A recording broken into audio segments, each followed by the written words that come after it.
listening to Coffee and Conversation with Recovery Advocate Network, the nonprofit organization that strives to address the staggering disparity in resource availability for individuals suffering from mental health disorders, processing disorders, addictions, trauma healing, and sexual identity challenges. Together, we strive to end the stigma associated with these challenges so that true healing can begin.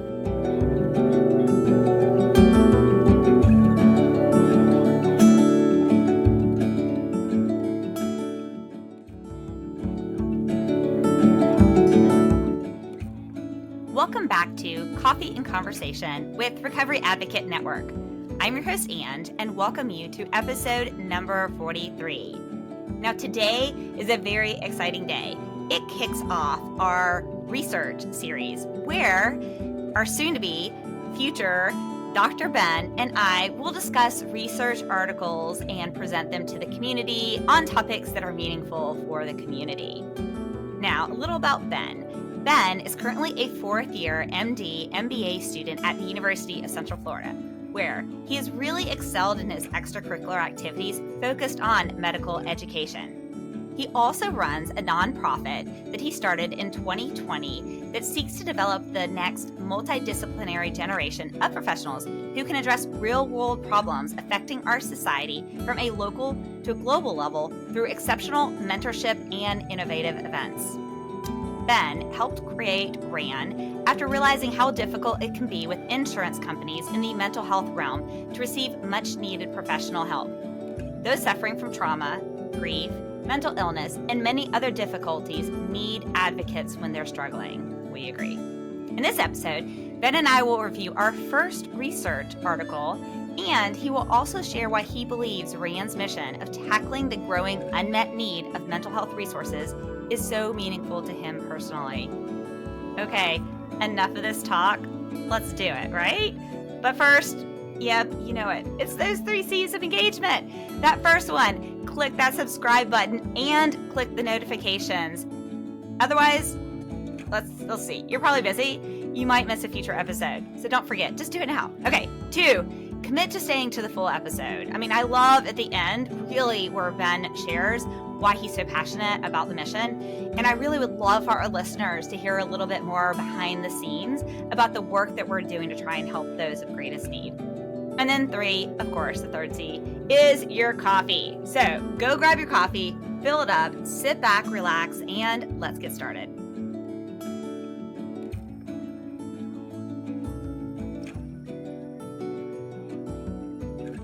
Alrighty, listeners, I am very excited to finally kick off our research series. And today I have with me soon-to-be Dr. Ben Daines. I was going to say your name wrong for a second there because I was so focused on the soon-to-be. We're so excited that you're going to be a doctor in May, officially, after all of your hard work.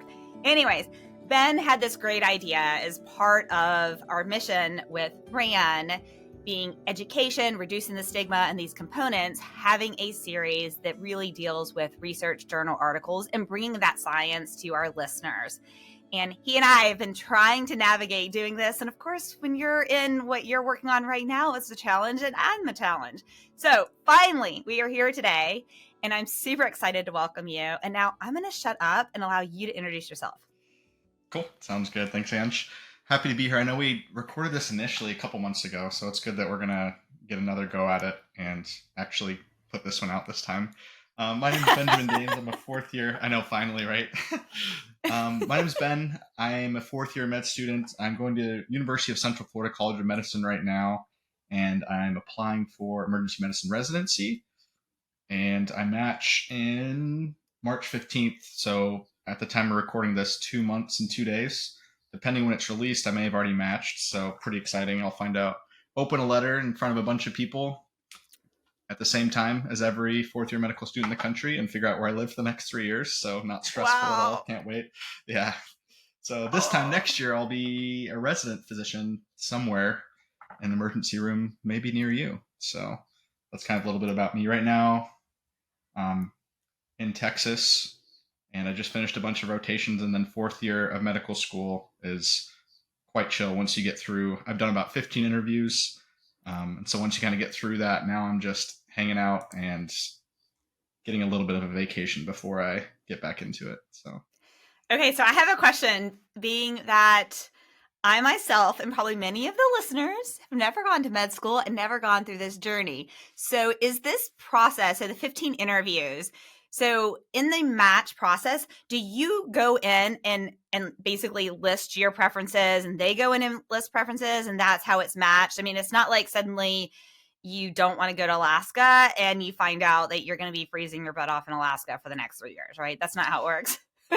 not quite. Although but maybe you picked Alaska. I don't know. I didn't. I'm not I don't think judging there's any anyone who wants programs to up live there. Yeah. Okay. Yeah, I actually did live there for a couple of years. I lived in Anchorage.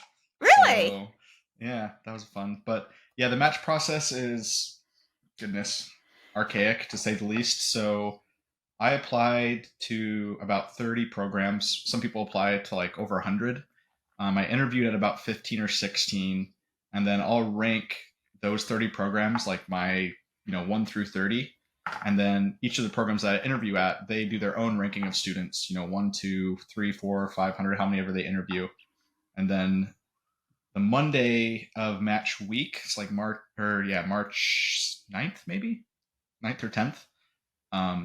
The algorithm goes and hopefully you match, and you find out on that Friday. You open a letter and figure out where you're going. So yeah, some algorithm, some computer somewhere kind of matches. Wow. Potential residents with potential students. Supposedly, like, students have a little bit of an edge when it comes to like ranking. No one really knows how it works, and they never release any information about it. But hopefully, most students, about 50% of students, will match into their top 3 spots. And then I think about last year, I think it was like 75-ish to 85% will match, or 50% will match in their top spot. 75 will match in their top 3. So it's a good. Hopefully, I don't fall too much down that rank list. So that is fascinating. Scary, and so I'm trying to think. I'm actually gonna shuffle this around from how we were originally going to start this conversation, because I know your story and your background. And one of the things I was thinking about this morning is a lot of individuals at first glance think of RAND as an organization that's only focused on individuals with addictions, and that's like our top priority. Versus, I've really tried with the guest to push our message that we believe mental health falls into every single category of every single person's life. So every person can find healing and education and community within the organization that we're building. Okay. And so I want to dig a little bit into your story, why you chose, first off, why you chose emergency medicine and health, and then dive into why you're passionate about RAN. Yeah, for sure. So emergency medicine, I kind of went into medical school thinking I was going to be some kind of surgical specialty. I really liked working with my hands. I like the idea of, fixing people, I guess. They come in, you operate on them, they go home, they're better, they're fixed. Once I started rotating through the hospital, kind of seeing the different areas of the hospital, third year of medical school, you do what are called core rotations. And so everyone across the country kind of has these core rotations that you have to do like a month or 2 of internal medicine, family medicine, OBGYN, family practice, what else? Like a general surgery, and then some sort of surgical specialty, and then assorted electives, psychiatry, and then neurology. And then I think I named all the core clerkships. But then you also have the opportunity to like do some electives, maybe depending on where you go to medical school. And so I chose my elective to be emergency medicine because I kind of got a head start since I took a couple years in the middle of medical school. 2 of my best friends matched into emergency medicine, and I got along very well with those people, like kind of the emergency medicine, everyone who went into emergency medicine and just emergency medicine physicians when I rotated with them. The reason, and then kind of a combination of all of that. And then I realized that EM is kind of like the front line with we see anyone who walks through the hospital doors. Um, whether they have insurance or not, whether they're actually in crisis or having a heart attack, or they just have like GERD or something like that. We'll see everyone, and I really like that aspect of being able to kind of care for everyone, no matter their background, and not have to kind of worry about the insurance and that aspect of it. So that was kind of the main reason. And EM is very like fast paced. You get like traumas, and I'm a very kind of fast paced individual. I like doing a lot of things at once, and so it kind of fit my personality as well. So that's kind of why EM, I guess. I had that answer prepped really well since I've been interviewing, since that's the that's the question that you get asked every single interview. So I'm like, oh yes, please shoot me the softball, Ange. I appreciate it. You're welcome. That's my gift for you. No guarantees the rest of them will be that soft, but you nailed it. So done. Perfect. I'm sure that Sounds means good. You nailed it for the other ones. Okay. I sure hope so. Yeah. So that's emergency medicine, which I love. I just it makes me happy because having been in the emergency room for a variety of reasons, having passionate people who care about humans as humans and want to be able to help people from all walks of life, all stages, regardless of their level of challenges at that moment is absolutely amazing. The world needs so many more people like that. So I'm super stoked for that. Okay. Now, why don't we talk about because you are one of the founding board members of RAN. So why don't we talk about how you became involved, why you're passionate about it, and kind of what would you love to see as your vision and your mission with the growth of RAN in the future? Yeah. So I got involved with RAN kind of when let's see, what year are we in right now? 2024. Goodness. April 19th, 2020, I had a 3-year-old daughter that passed away unexpectedly. We don't know what happened. We probably will never know what happened. And just perfectly healthy, even during the day. And then that night, she stopped breathing, and we just don't know what happened. They were able to obtain ROSC on the way to the hospital. But at that point, she'd been kind of down for about 45 minutes. And so after going through, that's quite the process to declare like brain death. It's very traumatic, I would say, in anyone, but especially in my 3-year-old daughter. And so that's kind of, once I went through that experience, I was just about to restart my third year of medical school since I took a gap year to earn an MBA. And so right as I was about to restart, I did not at all want to get involved with medicine, ever want to be in a hospital ever again. And so I decided to take another gap year. Ended up going to the refuge where I met a lot of our other founding board members for a little while to kind of work through that grief. Fell into like a pretty deep depression along with that as well. Just the loss. We got divorced. My wife and I got divorced around a couple months after that as well. We just couldn't stay together without our little one. And so kind of all that piled up, and I was just not able to function as, a contributing member to society. And so that's kind of, I think at the refuge, I think the idea started on a napkin or something like that, right? We should start a nonprofit, right? Yeah. It's a great story. Every great business was started on a napkin, right? Yes, it totally did. At the little wasn't coffee Facebook started shop on a napkin or something, or I Google, think so. something like that. I think so. I think so.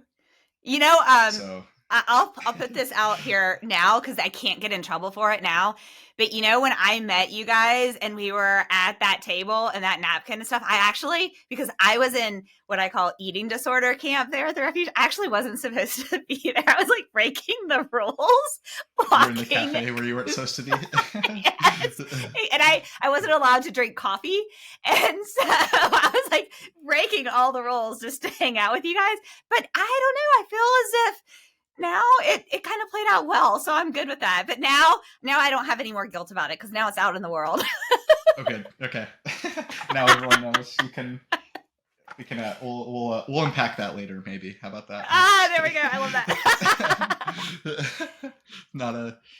And so that's kind of the story of how, and then just that, met a lot of good people when we were at the refuge, I think. And after that, I already kind of had like a passion for just mental health overall before I kind of went through that experience myself. I had family members and friends who, had mental health disorders, addiction disorders, and so it was always something that was kind of near and dear to my heart. And then meeting like a lot of other like-minded individuals, I was like, there's not enough money or help or support for people that need mental health help. There we go. And so I was like, I was glad that we were able to kind of start something with Rand with this. Yeah, I'm So, super, super stoked. And so, what do you envision for the next several years? What do you think success looks like in RAN and where we're going? And listeners, I would just encourage everyone to go to our website and read more about the mission and why we're here and what we're trying to accomplish and where we're trying to go. But from Rand's COO, I would love to hear, what do you envision as what success looks like in the next 5 years or so? 5-year plan. That's a long timeline. I think success looks like us. Well, we're kind of at the point where, we're raising money. The auctions are starting to get more and more popular. This podcast has really taken off, and then the videos as well that are associated with it. And then we just brought on a lot of great team members to help with kind of the grant writing, the social media aspect as well. I think success looks like to start having, multiple scholarships awarded every year or awarded, however you want to term that. I'm not sure if awarded is what we want to, provided, awarded, something like that, to multiple scholarships to those individuals who really need the mental health financial support. And so how that's going to come to be, hopefully it's a combination of all those things I mentioned before. Um, and I think those three are going to be kind of our core growing pillars, at least for the foreseeable future. Except probably like 3 5 years. I think those are going to be kind of the main things we focus on. Those really do have like pretty limitless capabilities, I guess. So saying only those three things is kind of saying like, three massive things to focus on. So hopefully that the end goal will be multiple scholarships a year to individuals who really need the financial aid for mental health. So I love it. I love it. It's perfect. And I think, I'm super proud of the hard work that every board member and every volunteer with RAN has done thus far. I mean, every single individual is 100% volunteer. None of us get paid anything. We're trying our best to save every single dime for those scholarships because we're all passionate. We all have our own stories. Mine is a PTSD from kidnapping and grief. We have individuals from so many different backgrounds that are participating and passionate. And I'm stoked that one of our missions has been to reduce the stigma and to educate, and we're really thriving in that area. And so I'm really excited about what 2024 and 2025 brings along in partnerships with grants and organizations that then can also help those in need get that treatment. So that, as you mentioned, one of the things I love that you said, Ben, was you had this tragedy that happened to you, and you suddenly lost your passion for what you wanted to do for your career because you were like, I'm not going to be able to go back into a hospital, and you couldn't be a contributing member of society. I felt the exact same way. I couldn't be, and that's why I ended up at the refuge as well, right? And yet we were able to get treatment and recover and then both go back into society and contribute and give back to the world. And everyone deserves to be able to do that. And so we hope that Rand can participate in that. All right, should we talk about this journal article? let's do it. Okay, so let's kick off kind of, why don't you tell us a little bit about the article, why you chose it, and also, since this is our first research series, maybe provide to the listeners what your criteria are, because you and I both know, I mean, you can read an article from, I don't know, any journal and you shouldn't trust them all. So maybe give us a little insight on what your standard is going to be for our research series. Yeah, for sure. So I think when we originally discussed this, I wanted to make sure that the research articles we were discussing were published in like very high impact journals. So the impact factor is just like a numerical measurement of how many times that either that journal or that article is referenced by other articles. And so it's kind of I guess the the academia's way of saying like the most popular, but also like the most rigorous and most peer reviewed, the hardest to like get into as far as like submitting. And so I wanted to make sure that any of the articles that we're pulling were from like these very high impact journals. I figured for our first one, might as well pull from the number one ranked psychiatry and mental health journal, World Psychiatry. It's been like number one, number two for the past like 10 or 15 years every year. And I also wanted to pull like a pretty recent article. If we're going to talk about mental health disorders, I just want to make sure that we're pulling recent statistics, especially if we're trying to like, the idea is to reduce this stigma. If we're pulling, data from 20, 30, 40 years ago, mental health has become much more of an issue since then. And so pulling data, I mean, a lot of these articles are going to have data from there comparing it, especially the one that we're going to talk about today.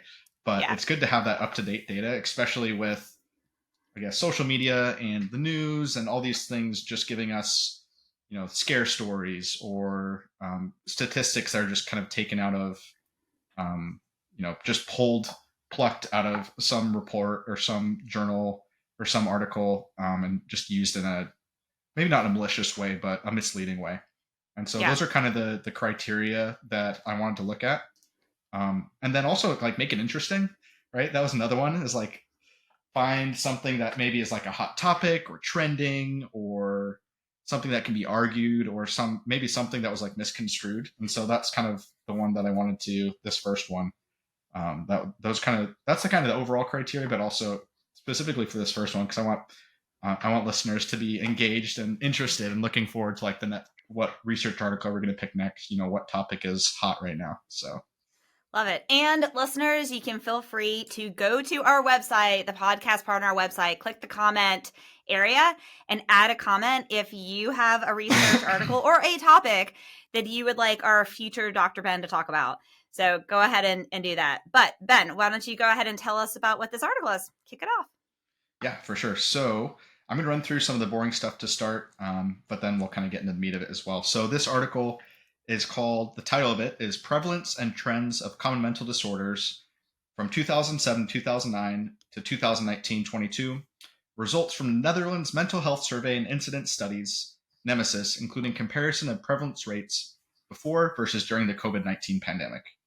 These are usually called the Nemesis trials or the Nemesis studies, I mean. And so that's kind of what we'll just talk about going forward. And so what that title is essentially saying is we're going to look at kind of the prevalence and how those things have changed from 2007 to 2019, and then also see if the COVID-19 pandemic actually had any sort of effect on either the prevalence or the trend of a multitude of mental health disorders. Okay, and so now's my opportunity to pause you and force you to give definitions for fancy words like prevalence and trend. Yeah. So prevalence is I don't know if I have like the actual definition here. Prevalence is just I almost said how prevalent. The incidence or the amount of people in the population that have a disease. So right now, like the prevalence of mental health disorder would be how many people, if we're going to say like our population is in the US, so how many people in the US have major depressive disorder, for instance. So maybe the prevalence is, 25%, which is pretty close to that actually. I think it's somewhere between 25 and 30% is like the prevalence. And you can have a couple different types of prevalence that they'll talk about this in order, or in this article. So like lifetime prevalence would be if in any time in their life they were diagnosed with major depressive disorder. And then you can have like a prevalence based on like a time period as well. So in the last year, what's the prevalence of major depressive disorder, for instance? And then trends is just kind of how those things have changed. I think hopefully most people know trends, but we'll get into we'll get more into that. Trends. Yeah. I was just doing the fancy Google search because, Google can pull up everything for you. And and you'll be happy, Dr. Ben, I did pick one that is good. So from the National Institute of Mental Health, when they compared the difference between prevalence and incidence, which is another, right, is incidence is the measure of the number of new cases of a characteristic that develop in a population in a set period of time. So that's the number of new cases. whereas prevalence is the proportion of the population who have that specific in the given time period. So Perfect. Just thinking about those different ways, and it's really just looking at like how common is this in this period of time, and is the level of how common it is changing over time, which is what your trends are. So is it common in this period of time? How common is it? And how much is that then changing over a period of time? Perfect. Great. Gotta love Dr. Google. Yes. Okay. So continue on telling us about this article you selected. Yeah. So get through the other kind of nitty gritty details. So the type of study is very important to look at as well when you're looking at research articles. This is a multi-stage. So the first Nemesis trials were done in 1996, 1999, and they were comparing it. This specific article is just looking at Nemesis 2, which was in 2007 to 2009, compared to Nemesis 3. So multi-stage just means they're looking at it across time. And it was a stratified random sampling with face-to-face interviews. And so once again, random sampling, random number generator, they pick out, every 8th person, or, they'll have a certain number. They'll put everyone in order, say there's 100 people, and they'll say we need 8 people out of this. They'll pick number 13, number 47, number 64, and number 92. So purely random sampling. And then stratified random sampling just means that they kind of ordered them into certain demographics before they did this random sampling as well. That way they can kind of compare some of the factors that we'll look at, like SES, so like socioeconomic status and some other things. And then face-to-face interviews, pretty self-explanatory. So individual one-on-one interviews with the researchers and the participants.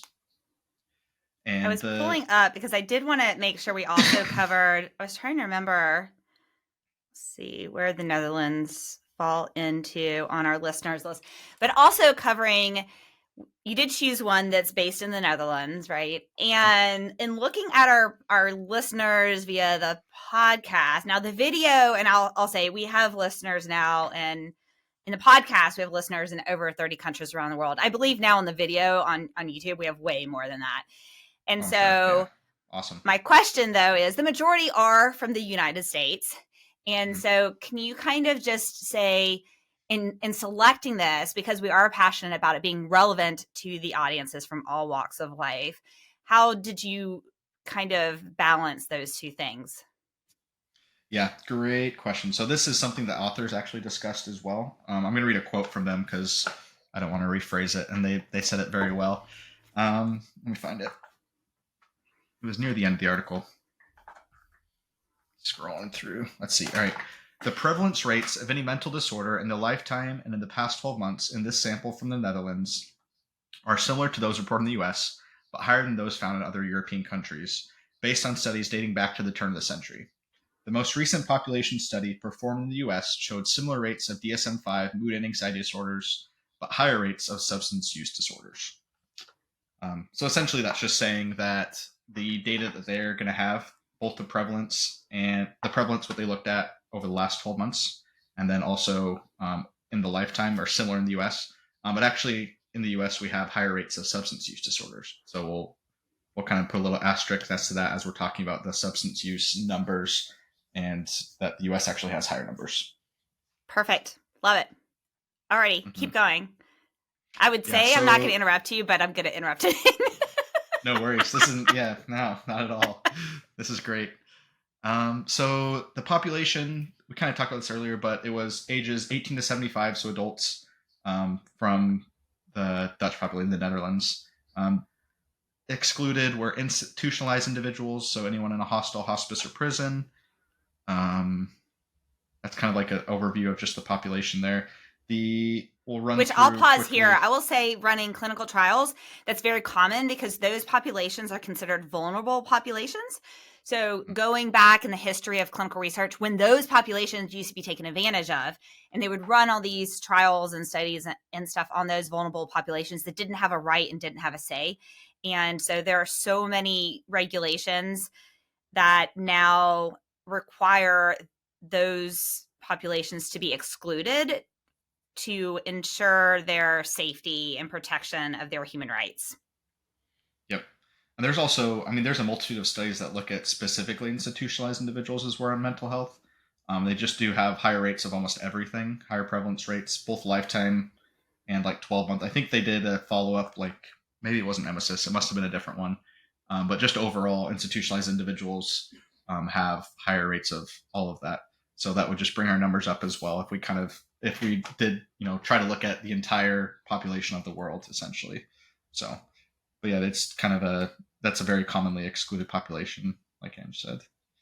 And then the last kind of nitty gritty the last two nitty gritty before we go into kind of the interesting part for the study, they use the City 3.0, which is it's like a World Mental Health Survey that's used by the World Health, WHO World Mental Health Survey, and they tweaked it a little bit since it was only used for like DSM-4 and DSM-5 came out in between these studies. And can you describe what DSM-4 and DSM-5 are? Yeah, DSM-4 and DSM-5 are actually, what do they stand for? I'm gonna have to Google it too. The diagnosis something. And while Ben is pulling that up, I always forget what the acronym is as well.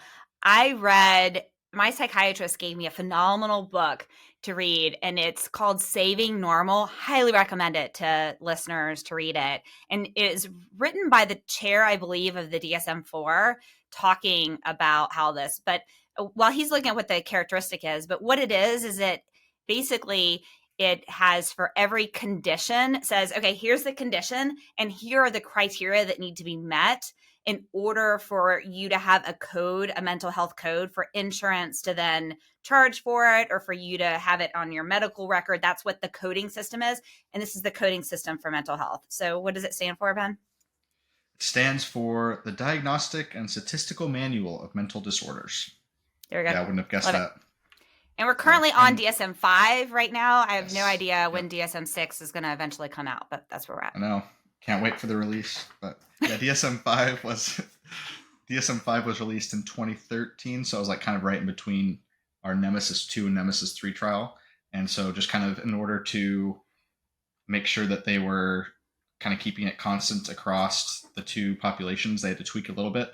But they showed like good validity, and it was just fine that they were tweaking it, is what I'm saying. Perfect.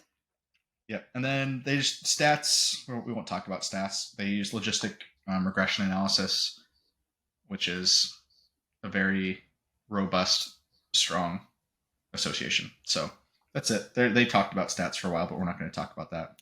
The stats so are boring. If you want to, we will link. Yeah, stats are boring. We'll link I was going to say. Plus, all the terminology always gets me tripped up anyway. So. That's why I have people that help me with statistics. So absolutely, I understand just enough to get why.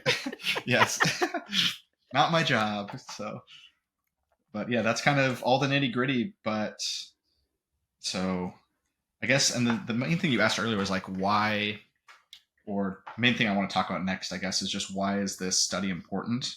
Yep. And then what makes it different? Why I chose it, and then kind of what makes it different from other studies. Yep.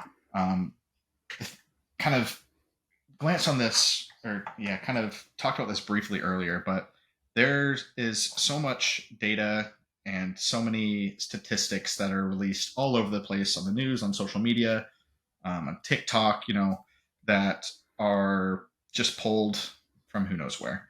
So there's been numerous studies with like not very robust or standardized procedures. There's been like a lot of like recent factors as well, right? We have like the COVID pandemic that's happened. How has that changed mental health? And then kind of this idea that since COVID, and maybe before COVID as well, but since COVID, it seems like there's been like a lot more attention given to mental health. Absolutely. And just this idea, is it increasing, or is it just trending, or is it hot right now? Right. So I kind of wanted to figure out if that's the case. And so that's kind of why I decided to grab this one. And a big weakness with a lot of other research articles is that they kind of rely on like these self-reported symptom questionnaires, or like very short interviews, or like multiple choice type things. which aren't like validated measures of actual like the diagnostic criteria for mental health disorders that are in like the DSM-4 and DSM-5. And so this study made sure they met all those criteria with a trained professional interviewing these people, so we can actually get the real numbers of like the prevalence of these diseases. So that's kind of what I was looking for. I was like, let's get actual data versus just people filling out a 30-second questionnaire. So love it. And then do you want to just get into like the let's do it. Nitty gritty. Dive in. The nitty gritty. the fun shit. Yeah, the good stuff, right? Finally. Yeah. So they found, I'm going to give a couple statistics, we can talk about them, but some of these are just like completely astounding, I thought, when I read through them. So almost half the respondents, 48%, had any lifetime disorder was found in almost half the respondents. So 48% had a DSM-5 disorder at some time in their life, so every other person, which is insane. The most prevalent was mood and anxiety disorders, 27.6% and 28.6%, followed by substance abuse or substance use disorders, 16%, and ADHD, 3.6%. You know what I think is really cool about this? Well, what I think is cool about this is that there's this stigma as if mental health challenges make this individuals less than. And yet it's like, whoa, wait. I mean, basically everyone in some stage of their life has some challenge in some area. Like, it's fine. It's normal. The more we normalize it and talk about it and then come up with strategies to grow through it, to heal through it, to be empathetic and compassionate towards others, that's what we need to do. Because looking at those stats, it's basically, if there are two people in the room, one of them is probably struggling today. Yes, it's you right? today. I'm good. No. It's me. Yeah, 1, 2. No, I think we're the lucky. So well played. That's not how stats work. I don't think. Yeah. Lucky for everyone listening, both of us have those in our lifetime, so maybe you'll be one of the lucky. Yeah, exactly. For those listening or watching. we took one for the team, right? Exactly. You're welcome. You owe us. Yep. Subscribe. Like and subscribe. There you go. Okay, so I just thought that was just crazy. Yeah. I mean, half of people, and then the other, like, kind of, if we're going to talk about like the lifetime prevalence, 25% met the criteria for any in the past 12 months. And so not only are, one in every other person having some time in their life, 1 in every 4 people is suffering through it right now. So is actively, meeting criteria for whether it be mood disorder or substance use disorder, phobias or something like that as well.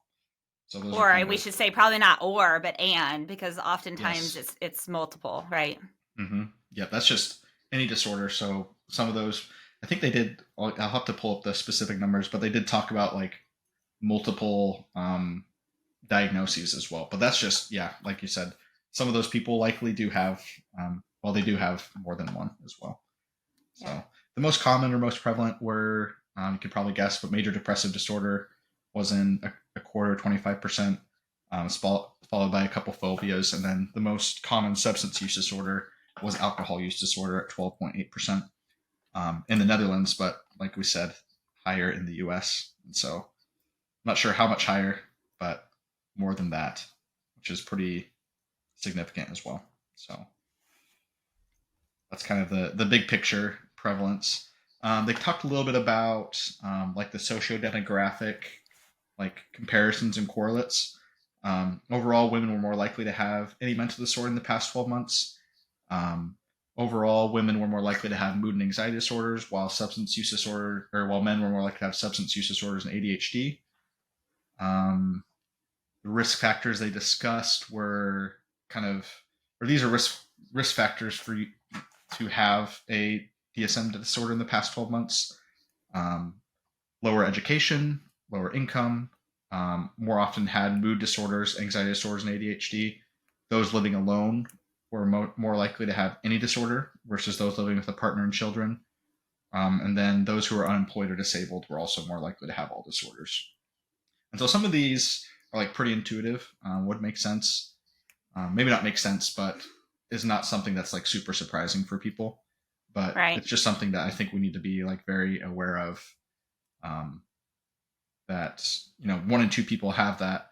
But if you're dealing, like, especially for someone like me who's dealing with, a lot of the population that I see in the emergency room, maybe are suffering through homelessness, or poorly educated, actively suffering through a substance use disorder, and those people are more likely to have all these other disorders as well. And so it's just something that I guess I reflect on quite a bit, just to make sure, like, I mean, I know that just because I see it every day, but I think it's very important to realize that a lot of people who are suffering through some of these disorders or other life hardships, I guess, it's not easy for them. Yeah. They need help. So Well, and also I love what you said about the stat of people living alone too, right? So when you think as well about staying in touch with your people in your community and whatnot, thinking about those individuals who live alone and have some of these factors, and and just being cognizant and aware and loving and compassionate and supportive and all of that. yeah, I agree. Does having a dog count as living alone? Asking for a friend. I don't know. I think they only compared living alone with partner and children. Okay. So not just a partner, but I guess you'd have to have a partner, and maybe you could be a dog mom, right? Is that kind of, Okay. So next step is find a partner, and then maybe you'll see if you hit the criteria. Okay. Or live with a partner. I'll put that on my I to-do list. Yeah. By next time. No, just kidding. There we go. That's your assignment. That's your all right, I'll put that on my to-do list. Homework. Yeah. Yeah. Let's see. What's the next topic? So this one, I guess this is kind of the zinger. Are we ready for like one of the more surprising, if not most surprising, aspect of this research article? When I was reading through this, I guess maybe I'll ask you this. So COVID, how do you think COVID impacted mental health? Oh, that's so great. So I think it disrupted communities and the way that people saw communities and how they spent time together with each other. I think that it disrupted work environments because so many teams and companies started doing remote work. And so you had fewer water cooler conversations and really building that community within work and finding value in work. I think that also, I mean, I guess I've seen, much that was already said here, I've seen more and more people since COVID talking about mental health, and people being more willing to discuss it and talk about it. And I don't know what caused that. So I don't know if that's answering your question, but those are the three things that I can really think about. And another is when we think about, for example, the individuals who struggle with substance use, and there's the acronym HALT, which is like if you're what is it? Hungry, angry, lonely, or tired. And lonely is a big part of that. And I think a lot of individuals, I had to think about a lot of individuals since COVID, depending on how they've then transitioned back into communities, have maintained a more secluded lifestyle that has led to more loneliness. Yeah, I agree with a lot of what you said. I also wonder, we'll get back to the research article, but I also wonder if how that's going to affect kind of a lot of like kids and people going through like this very early. Maybe that'll be the next article. I guess we probably don't know the effects of that yet, but I mean, having a little one and seeing like the social interaction at a young age, like not having that, I just wonder how that's going to affect future brain development. But that's out of the scope of this research project or this article. So that's just me. I was like, oh, it's something to reflect on, think about later. So according to the Nemesis trials, the prevalence rate of any DSM-5 disorder in the past 12 months that they assessed before versus during the COVID-19 pandemic. So this research trial was from 2019 to 2022, and so they got over a year of data before COVID hit, and then they compared this to in the middle of the COVID pandemic, and so they found that the prevalence rate of any disorder did not differ significantly, even after controlling for socioeconomic or sociodemographic characteristics, and this was the case for all the 4 disorder categories that they kind of delineated. So the prevalence Wow. rate before COVID versus during was not different at all. Which I is was a so little surprised surprising to because hear. we don't, yeah, exactly. So that was the I didn't like the when I choose research articles, I try not to read the abstract if it's one that I'm actually going to read, because sometimes it gives away the good stuff. If I'm just like kind of skimming through it and figuring out if I'm going to use it, but this article is like, I really want to use this, so I'm just going to read it rather than not cheat, but read the abstract. Will give you like all these Not the juicy, cliff notes. the good Right. stuff. Yeah, not the cliff notes essentially. And so once I got to this part, I was pretty astounded, and so I was just kind of sitting there like, I kind of just all along thought, okay, well, I wonder how much the prevalence rate is going to increase from pre-pandemic until pandemic, right? Because the news and the coverage it got and it being talked about and trending, I mean, before versus during, it's got to, I don't even know what those numbers could be. So much higher, doubled, tripled. Yes, Like, absolutely.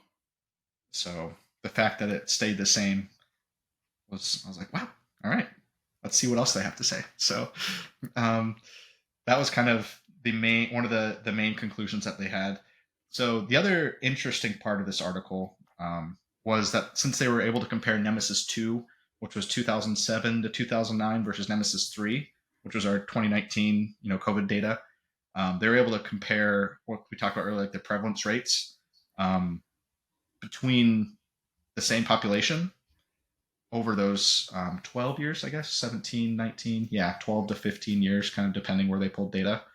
And this data is really interesting too. So over those years, the 12-month prevalence of any disorder um, significantly and substantially increased from 17% to 26%, the 12-month prevalence. And so that's also a very, I would say, I mean, they quote significantly and substantially increased, but I would also agree that's a very substantial increase, 8% increase in only 12 to 15 years. It's not a new generation, I would say. Just like that timeline, I guess, right? So that's a quite the increase in less than 15 years. So another kind of pretty surprising, I guess, conclusion when I was reading through this. And once again, this was significant even after they controlled for sociodemographic characteristics between the study. And kind of this trend of increase was for any mood disorder, and any anxiety disorder, and substance use disorder as well.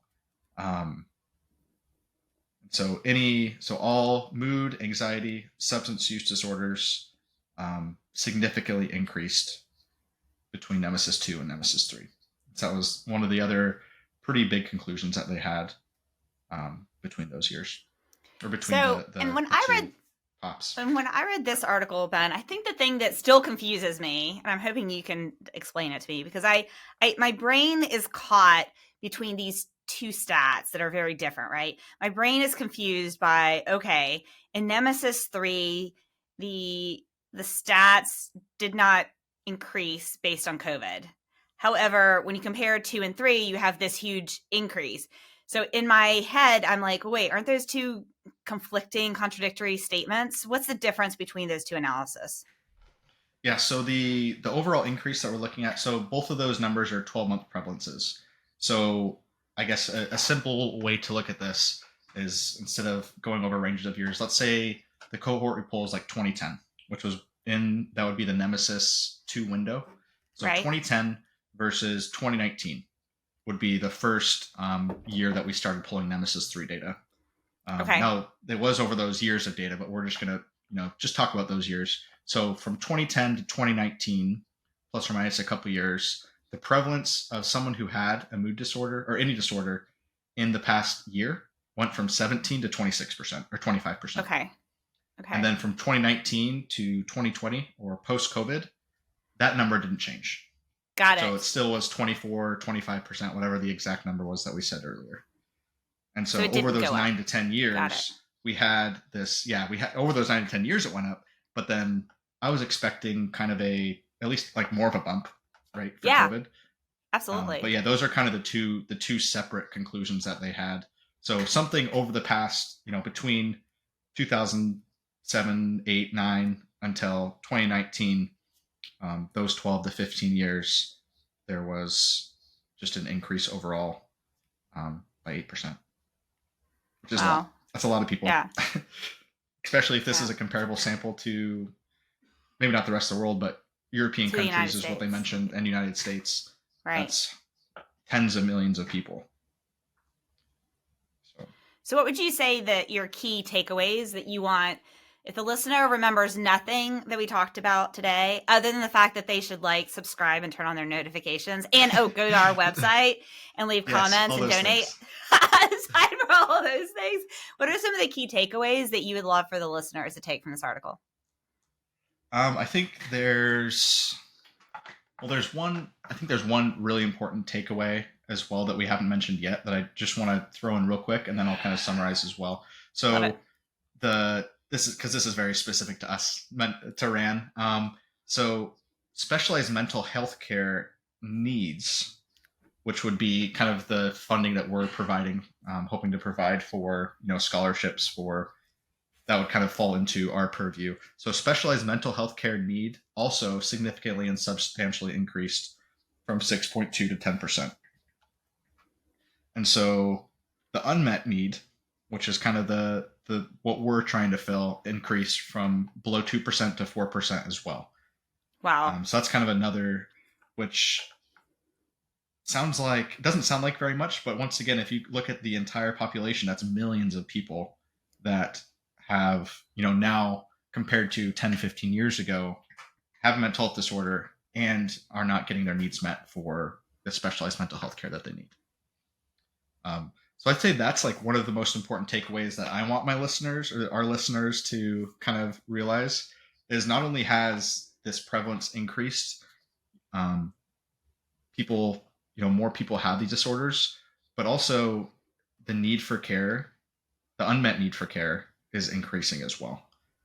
I think those are the two things. I mean, the COVID stat is interesting.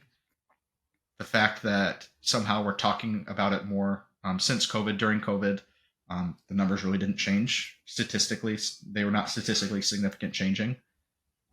But over the past 10 to 15 years, which, like we said earlier, is not even a generation, not even parents, grandparents, that would be considered like a generational change. And so the prevalence has increased, more people have these disorders, and there's more need for this care, and there's unmet need for this care. I think those are the key takeaways that I want everyone to be aware of, and just think about. That's millions of people that have these disorders, and millions of people that are not getting their needs met for this care. Yep. And from my perspective, for RAN, for every one person that we can be a part of helping get that care so they can experience the change in life that you and I have experienced, going from severe trauma to being able to return to society and make huge impacts in society.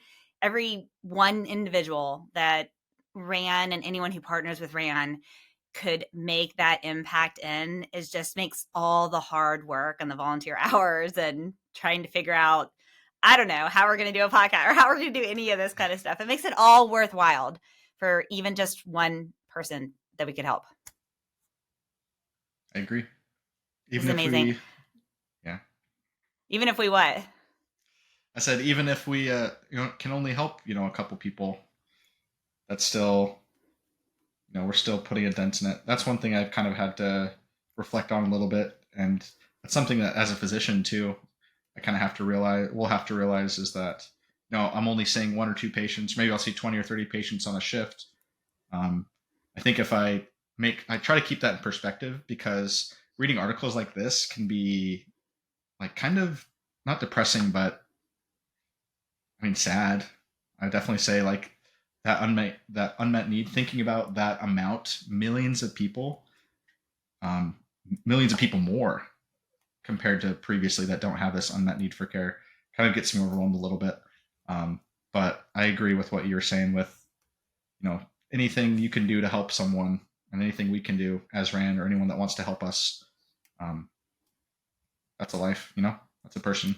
So that's a person, that's a human, that's a life, that's a family. Exactly. Yep.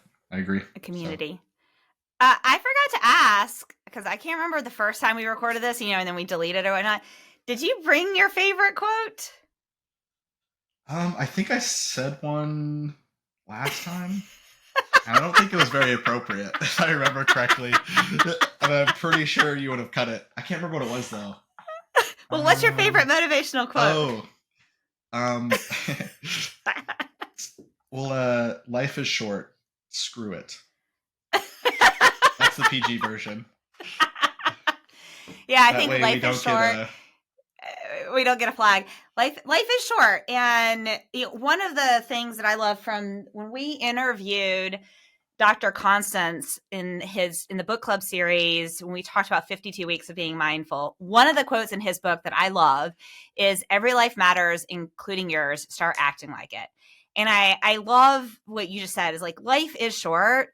I mean, gosh, just do what you're passionate about. Do what you want to do today. Stop worrying about the small shit, stop worrying about the people that don't matter. Just do it.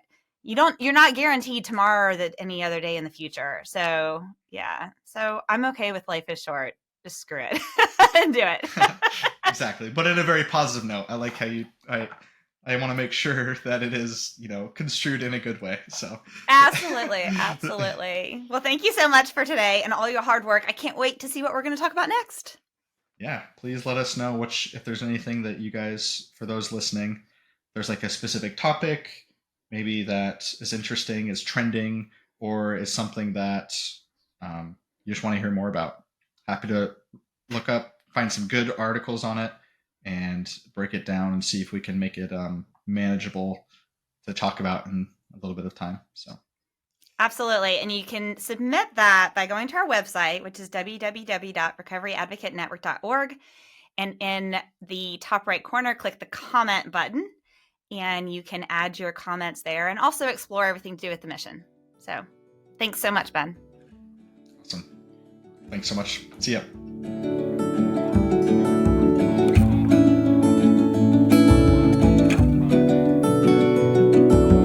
Thank you for joining us today with your coffee and conversation. We hope you've been encouraged and learned something from today's story. To learn more about today's guest, please check out our show notes for more details. Now it's time to remember to like this episode, subscribe, and turn on your notifications to ensure you do not miss future episodes. Recovery Advocate Network envisions a world where individuals with mental health challenges receive comprehensive and effective treatment without the worry of financial burdens to themselves or their families, all without the stigmas often present in society. We are proud that every individual working with RAND does so on a 100% volunteer basis. You can support the mission by making a financial donation via PayPal or Venmo, or email donate@recoveryadvocatenetwork.org if you would like to donate items for our next fundraising auction.